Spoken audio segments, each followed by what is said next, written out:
আজকে 2024 সালে যে উচ্চ মাধ্যমিক পরীক্ষা, সেই উচ্চ মাধ্যমিক পরীক্ষাতে শিক্ষা বিজ্ঞান বিষয়ের উপরে কিছু গুরুত্বপূর্ণ সাজেশনমূলক প্রশ্ন তোমাদের সামনে তুলে ধরব।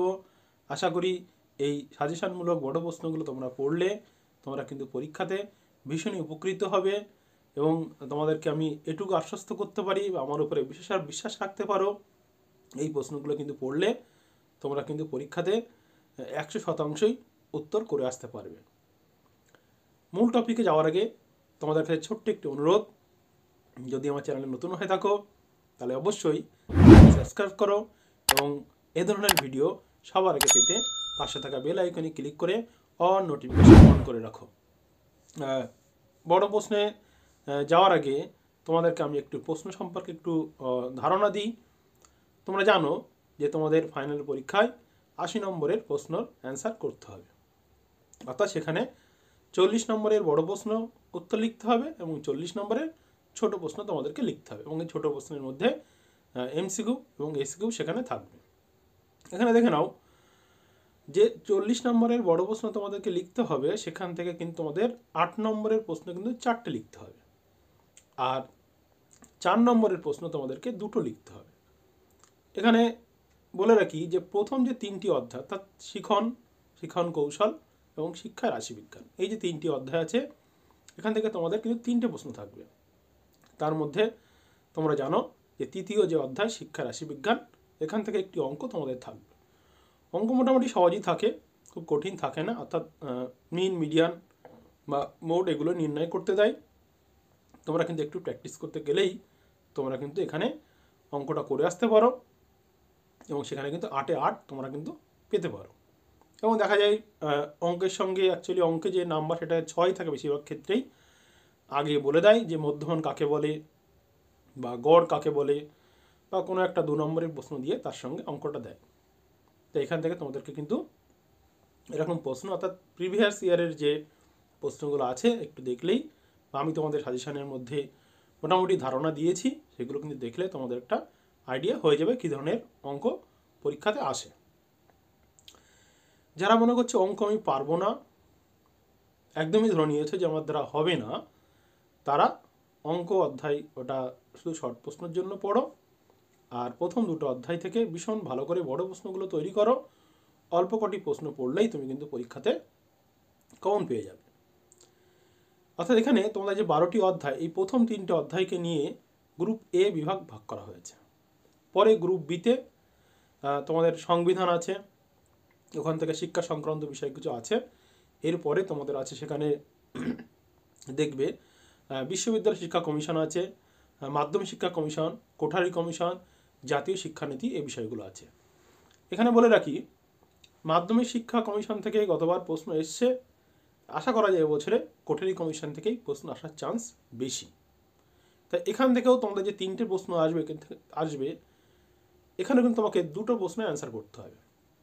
তাহলে এখানে দেখি বিশ্ববিদ্যালয় শিক্ষা কমিশন, সেখান থেকে একটি প্রশ্নই এবছর ইম্পর্টেন্ট প্রশ্ন, আর পরের যে কোঠারি কমিশন এইটা ভালো করে করো এবং তার সাথে জাতীয় শিক্ষানীতি, সেখান থেকে একটি প্রশ্নই বেশি ইম্পর্টেন্ট, অর্থাৎ এখান থেকে অল্প কটি প্রশ্ন পড়লেই তুমি কিন্তু 2টো কমন পেয়ে যাচ্ছ। বাকি যে অধ্যায় কটি আছে, অর্থাৎ ব্যতিক্রমী যে শিক্ষার্থী তাদের যে শিক্ষা পদ্ধতিগুলো যেগুলো আছে এবং তারপরে যে প্রাথমিক শিক্ষা যে সার্বজনীকরণ যে অধ্যায়টি আছে, এই 2টি অধ্যায়কে নিয়ে গ্রুপ সি করা হয়েছে এবং এখানে কিন্তু 4 নম্বরের প্রশ্ন কিন্তু তোমাদের আসে এবং এই 2টো অধ্যায় থেকে 2টো প্রশ্ন আসবে, তোমাকে একটি অ্যান্সার করতে হবে। অর্থাৎ তুমি যদি মনে করো যে আমি যে কোনো একটা অধ্যায় 2টোর মধ্যে ভালো করে তৈরি করব, তুমি কিন্তু পরীক্ষাতে প্রশ্ন লিখে আসতে পারবে। শেষের যে অধ্যায়গুলো আছে অর্থাৎ একটা শিক্ষায় বিশ্বব্যাপী দৃষ্টিভঙ্গি, আরেকটি আছে দ্বাদশ অধ্যায়ে যেখানে কিন্তু শিক্ষায় প্রযুক্তিবিদ্যা। অর্থাৎ এখান থেকেও তুমি যদি মনে করো যে কোনো একটা অধ্যায় ভীষণ ভালো করে তৈরি করবে, তাহলেও কিন্তু তুমি পরীক্ষাতে তোমার কিন্তু যে উত্তর তুমি সেটা লিখে আসতে পারবে। তাই যারা মনে করছো কম পড়বো, একটু রিস্ক নিয়ে পরীক্ষাতে যাব, তারা একটু বাদ দিয়ে পড়তে পারো, তোমরা কিন্তু তাহলেও উত্তর লিখে আসতে পারবে। তবে আশা করা যায় যে প্রশ্নগুলো আমি দিচ্ছি সেগুলো কিন্তু পরীক্ষাতে কমন আসবেই। তাই আমি তোমাদেরকে অনুরোধ করছি এগুলো পড়ো, দেখবে তোমরা কিন্তু পরীক্ষাতে কমন পাবে এবং তোমরা কিন্তু খুব সহজেই শিক্ষা বিজ্ঞানে 90-এর উপরে পেতে পারো। এখানে আমি বলে রাখি, যারা মনে করছে আমার মুখস্থ হচ্ছে না বা বেশি পড়তে চাইছো না, তারা প্রতিটি বড় প্রশ্ন যেগুলো আছে, গুরুত্বপূর্ণ প্রশ্ন, তার মধ্যে একদম সবথেকে বেশি গুরুত্ব নিরিখে যেগুলো এগিয়ে আছে সেগুলো চেষ্টা করো মুখস্থ করতে। আর বাকি যে প্রশ্নগুলো তোমরা একটু বুদ্ধি করে পয়েন্টগুলো ভালো করে দেখে যাও। সেখানে কিন্তু পয়েন্ট দিয়ে তুমি যদি একটু বানিয়ে লিখতে পারো তাহলে কিন্তু তুমি একটা ভালো নাম্বার সেখানে কিন্তু তুমি পেয়ে যাবে। তাই বলবো যে প্রশ্নগুলো আমি দিচ্ছি সেগুলো ভীষণ ভালো করে তৈরি করো, দেখবে তুমি পরীক্ষাতে এডুকেশন যে সাবজেক্ট, সেই সাবজেক্টে তুমি কিন্তু 90-এর উপরে পাবেই পাবে। অর্থাৎ প্রজেক্টে জানো তোমরা একটা নাম্বার আছে, সেখানে তোমরা একটা নাম্বার পাবে, আর এখানে 80-র মধ্যে তোমরা কিন্তু 70+ একটা নাম্বার কিন্তু অনায়াসে পেতে পারো। ছোট প্রশ্নের জন্য আমি তোমাদেরকে বলবো, তোমরা সালের যে প্রশ্নগুলো আছে সেগুলো ভীষণ ভালো করে তৈরি করো এবং তোমাদের যে মডেল সেট প্রশ্ন যে ছিল 3টি মডেল সেট কোশ্চেন, সেগুলোও ভীষণ ভালো করে তৈরি করো। আর যদি তোমরা পারো পর্ষদের তরফ থেকে যে মডেল সেট প্রশ্ন দেওয়া হয়, তোমরা যদি সেগুলো সংগ্রহ করে যদি পড়তে পারো, তোমরা দেখবে শর্ট প্রশ্ন কিন্তু তোমরা কিন্তু বেশিরভাগটাই কমন পাবে। যারা মনে করছে বেশি নাম্বার দরকার নেই, 80-র মধ্যে 50-60 পেলে হবে, তারা সালের প্রশ্নগুলো ভালো করে তৈরি করো এবং গুরুত্বপূর্ণ শর্ট প্রশ্ন প্রত্যেক অধ্যায় থেকে সাজেশনমূলকভাবে তৈরি করো, দেখবে তোমরা কিন্তু পরীক্ষাতে সেখানে কিন্তু তোমরাও 80-র উপরে পেয়ে যাবে।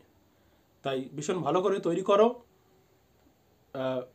মূল যে প্রশ্ন, সাজেশনমূলক প্রশ্ন, সেই প্রশ্নে যাওয়ার আগে আবারও তোমাদের কাছে একটি অনুরোধ, যদি আমার চ্যানেলে নতুন হয়ে থাকো তাহলে অবশ্যই চ্যানেলটি সাবস্ক্রাইব করো এবং পাশে থাকা বেল আইকনে ক্লিক করে অল নোটিফিকেশন অন করে রাখো এবং সেই সঙ্গে অবশ্যই একটু লাইক, একটু কমেন্ট দিয়ে আমাকে উৎসাহিত করো, যাতে করে আগামী দিনে আরও সুন্দর টপিকের উপরে ভিডিও আনতে পারি বা বিভিন্ন টপিকের উপরে ছোট ছোট করে বিষয়বস্তুগুলোকে উপস্থাপন করতে পারি, যাতে তোমাদের সেটা বুঝতে অনেক সুবিধা হয়।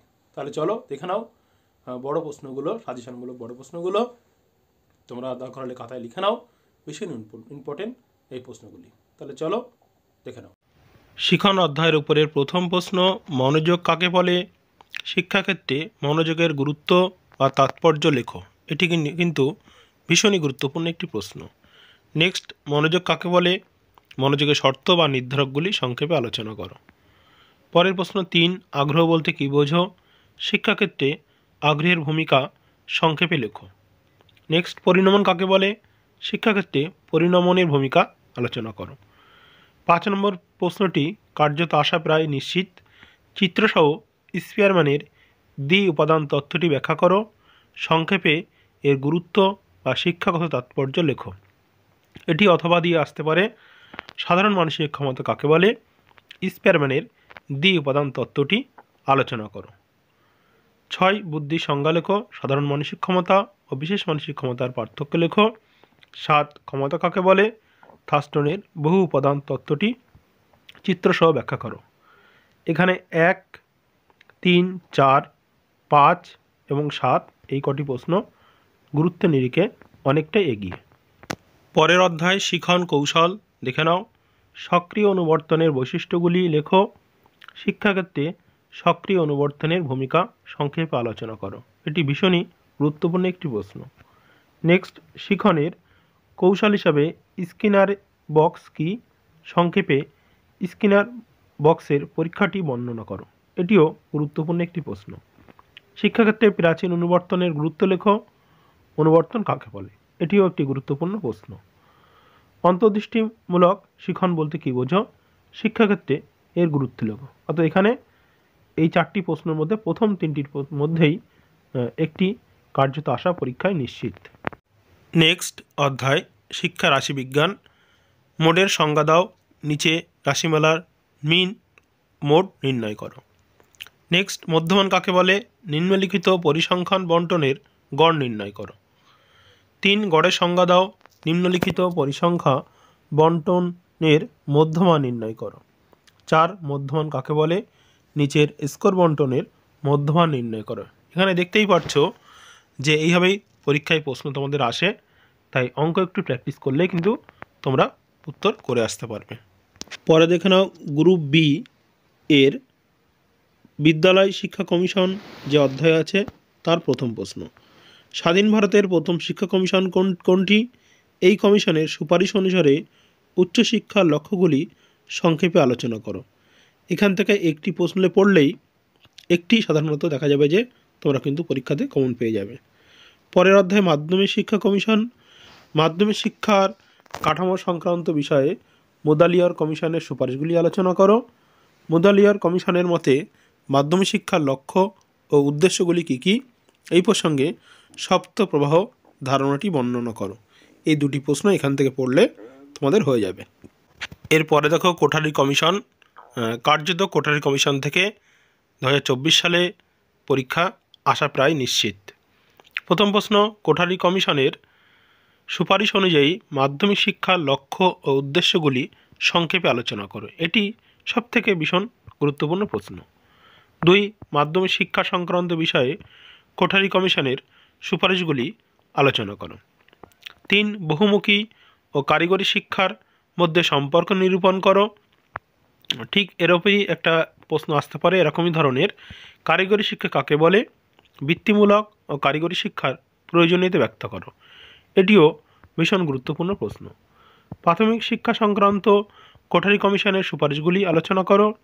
6, কোঠারি কমিশনের সুপারিশ অনুযায়ী মাধ্যমিক শিক্ষার কাঠামো ও পাঠ্যক্রম সম্পর্কে আলোচনা করো। এটিও ভীষণ গুরুত্বপূর্ণ একটি প্রশ্ন। কোঠারি কমিশনের সুপারিশ অনুসারে প্রাথমিক শিক্ষার পাঠ্যক্রম বিষয়ে আলোচনা করো। এরপরে দেখে নাও জাতীয় শিক্ষানীতি অধ্যায়ের উপরে গুরুত্বপূর্ণ প্রশ্ন। 1, জাতীয় শিক্ষানীতি 1986 এর মূল সুপারিশগুলি আলোচনা করো। এটি এখান থেকে ভীষণ ভালো করে পড়বে। আর এর সঙ্গে সাম্যের জন্য শিক্ষা বিষয়ে জাতীয় শিক্ষা কমিশনের সুপারিশগুলি লেখো এবং 1986 সালের পুনর্বিবেচিত অর্থাৎ 1992 সালে এটাকে আবার নতুনভাবে প্রণয়ন বা এর পরিকল্পনা করা হয়েছিল। এটা একটু জাস্ট দেখে রাখবে। পরে দেখে নাও গ্রুপ সি যে পার্ট আছে সেই গ্রুপ সি পার্ট বিভাগ আর কি, যে সেই বিভাগের উপর থেকে তোমাদের যে 4 নম্বরের প্রশ্ন লিখতে হবে তার প্রথম যে অধ্যায় প্রতিবন্ধী শিশুদের জন্য শিক্ষা, সেখান থেকে দেখে নাও। 1, মূক ও বধির শিশুদের শিক্ষাদানের পদ্ধতি আলোচনা করো। এটি প্রায় কার্যত এবছরে পরীক্ষাতে আসা প্রায় নিশ্চিত। 2, দৃষ্টিহীন শিশুদের শিক্ষার প্রধান উদ্দেশ্যগুলি কী কী? 3, বিদ্যালয়ে বা শ্রেণীকক্ষে শিক্ষার্থীদের বিভিন্ন আচরণগত সমস্যার কারণ কী? 4, প্রতিবন্ধী শিশুদের শিক্ষাগত সমস্যা কী কী? এদের শিক্ষার প্রয়োজনীয়তা কী? পরের অধ্যায়ের উপরের প্রশ্ন দেখে নাও। প্রাথমিক শিক্ষার সর্বজনীকরণ। 1, সর্বশিক্ষা অভিযানের যে কোনো 4টি মূল উদ্দেশ্য লেখো। 2, বয়স্ক শিক্ষা বলতে কী বোঝো? বয়স্ক শিক্ষার উদ্দেশ্য বা লক্ষ্যগুলি লেখো। এই দুটি প্রশ্নই ভীষণ ভালো করে কিন্তু তৈরি করবে, ভীষণই ইম্পর্টেন্ট প্রশ্ন দুটো। এছাড়া অন্যগুলো দেখবে একটু জাস্ট। সর্বশিক্ষা মিশন কি? সর্বশিক্ষা মিশন সফল করতে পশ্চিমবঙ্গ রাজ্য সরকারের গৃহীত 2টি উল্লেখযোগ্য পদক্ষেপ আলোচনা করো। 4, বয়স্ক শিক্ষার প্রয়োজনীয়তা বা গুরুত্ব লেখো। 5, প্রাথমিক শিক্ষার সর্বজনীকরণের সমস্যাগুলি সংক্ষেপে লেখো। এরপরে তোমাদের যে 4 নম্বরের প্রশ্ন লিখতে হবে আরেকটি, তার দেখে নাও। 11 অধ্যায়ের প্রশ্ন, শিক্ষায় বিশ্বব্যাপী দৃষ্টিভঙ্গি। 1, কর্মের জন্য শিক্ষা এর উদ্দেশ্যগুলি পূরণে বিদ্যালয়ের ভূমিকা সংক্ষেপে আলোচনা করো। এটি কিন্তু ভীষণই ইম্পর্টেন্ট একটি প্রশ্ন, ভীষণ ভালো করে তৈরি করবে। 2 নম্বর প্রশ্ন, একত্রে বসবাসের জন্য শিক্ষার উদ্দেশ্যগুলি পূরণে বিদ্যালয়ের ভূমিকা লেখো। অথবা আসতে পারে শিক্ষার একটি উদ্দেশ্য লেখো। একত্রে বসবাসের জন্য শিক্ষা কীভাবে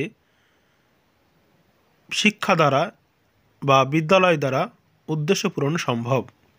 3, জ্ঞান অর্জনের শিক্ষা এর উদ্দেশ্য পূরণে বিদ্যালয়ের ভূমিকা সংক্ষেপে আলোচনা করো। এই প্রথম 3টি প্রশ্ন ভীষণ ভালো করে তৈরি করবে। 4 নম্বরে এখানে কিন্তু জাস্ট দেখে রাখবে, অতটা ইম্পর্টেন্ট নয়। মানুষ হয়ে ওঠা শিক্ষা, অথবা একত্রে বসবাসের শিক্ষা, অথবা জানার জন্য শিক্ষা, অথবা কর্মের জন্য শিক্ষার তাৎপর্য লেখো। অর্থাৎ 4 পিলার অফ এডুকেশান যা আছে এগুলো সম্পর্কে একটু ধারণা নিয়ে পরীক্ষাতে কিন্তু যাবে তোমরা। পরের অধ্যায়, তার লাস্ট অধ্যায় দেখানো, শিক্ষায় প্রযুক্তির ভূমিকা। শিক্ষাক্ষেত্রে প্রযুক্তির ব্যবহার সংক্ষেপে লেখো। 2 কম্পিউটারের শিক্ষামূলক ব্যবহার বা উপযোগিতা লেখো। এই দুটোর মধ্যে কার্যত প্রায় আসা একটি নিশ্চিত, তবে 2 নম্বরটা সবথেকে বেশি গুরুত্বপূর্ণ প্রশ্ন। এছাড়া শিক্ষায় প্রযুক্তি বিজ্ঞানের অবদান সংক্ষেপে আলোচনা করো। 4 শিক্ষা প্রযুক্তিবিদ্যার বৈশিষ্ট্যগুলি লেখো, অথবা শিক্ষা প্রযুক্তিবিদ্যার উদ্দেশ্যগুলি সংক্ষেপে লেখো। এই দুটো প্রশ্ন একটু দেখে রাখবে। তো এই প্রথম দুটোই সবথেকে বেশি গুরুত্বপূর্ণ। যাক, ভিডিওটি দেখার জন্য সকলকে ধন্যবাদ। যদি ভিডিওটি ভালো লাগে অবশ্যই একটি লাইক ও কমেন্ট করতে যেন ভুলো না, এবং সেই সঙ্গে আমাদের পাশে থেকো, যাতে আগামী দিনে আরও সুন্দর ভিডিও আমরা উপস্থাপন করতে পারি।